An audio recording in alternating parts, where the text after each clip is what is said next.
Gerald Everett Jones is the author of the art history novel Bonfire of the Vanderbilts.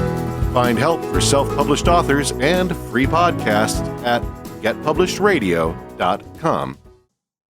Mr. Ballpoint, written by Gerald Everett Jones, narrated by Michael Gilboe, published by La Puerta Books and Media.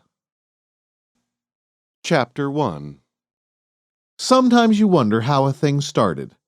The ballpoint pen, for example. Everybody has one. Nowadays they're so cheap they're throwaways, like disposable razors. But time was they were a luxury item, an expensive gift for that white-collar executive in your life who was on a rocket ship ride to the top. My name is Jim Reynolds, and seriously, I was trained as an engineer. I should have stuck to that. I really should have. All joking aside. So there I was in May of 1947, standing just outside the Oval Office. Yep, the one that's inside the White House. Where else is there an Oval Office? There's a novel idea. I really wonder if there's another one somewhere. I mean, the president doesn't exactly have a patent on the idea, right? It was amazing to be there for a lot of reasons. Mainly, I thought it was impossible, because the president must be an incredibly busy guy, and even though the war had been officially over for a while, helping Europe rebuild and keeping a careful eye on the Russians no doubt took up a lot of his time.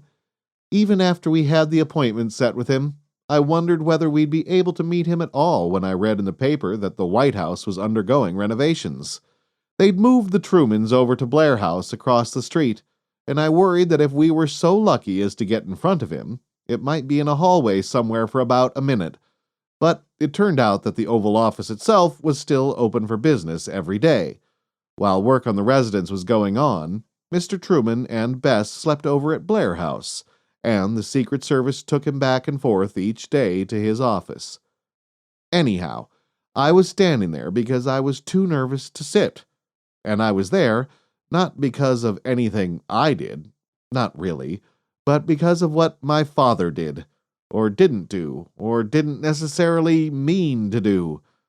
It'll take a while to explain. So seated behind the desk in front of me was Winifred, President Truman's personal secretary. She wasn't much of a looker, but then you wouldn't expect her to be. She was friendly enough, extremely well done up, I should say, but she came across as efficient and no-nonsense. You'd know he'd have insisted on that if you knew him, which I didn't. I didn't even vote for him later in '48, but that's another story too. Winifred was one of those iron fist and a velvet glove types. Sweet, sincere smile, but she could cut you like a razor. Truman was running behind on his appointments that day. Not a situation I thought she'd have approved of, but I'm sure she managed it well enough with him being about as stubborn as a Missouri mule, or so they said. Didn't make me any more calm about meeting him, that's for sure. How much longer do you think? I asked her. Oh, just a few minutes, she said. He's just signing a bill. A lump came into my throat. I was nervous enough already, but the next thought had terrified me in all kinds of new ways. There must be a lot of dignitaries in there, including members of Congress. Reporters, too, for sure. Way to fail! In front of a crowd! Would he invite any of them to hang around after he asked for us to be shown in? Was there maybe another exit so they wouldn't all stampede through here? If not, and they poured out, should I be standing or sitting? Sitting, it seemed to me, would be a good plan. And don't stick your legs out. He wouldn't, use a ballpoint to sign anything important, would he? She gave me the oddest look. And just then, I realized I hadn't urinated for about 4 hours. Ah, you got a restroom? I asked. She gave me one of those silent, angled wrist directions which indicated the general route to the toilet. I assumed the Secret Service would be following me, but I didn't mind. You have to do what you have to do. I bet lots of people have that problem right before they march into the Oval Office. So, I was at the urinal, about to let fly, and of course, that's when you relax, whether you want to or not. My mind popped right out of the moment, and I remembered that other time, the much more momentous time, at least from my personal viewpoint.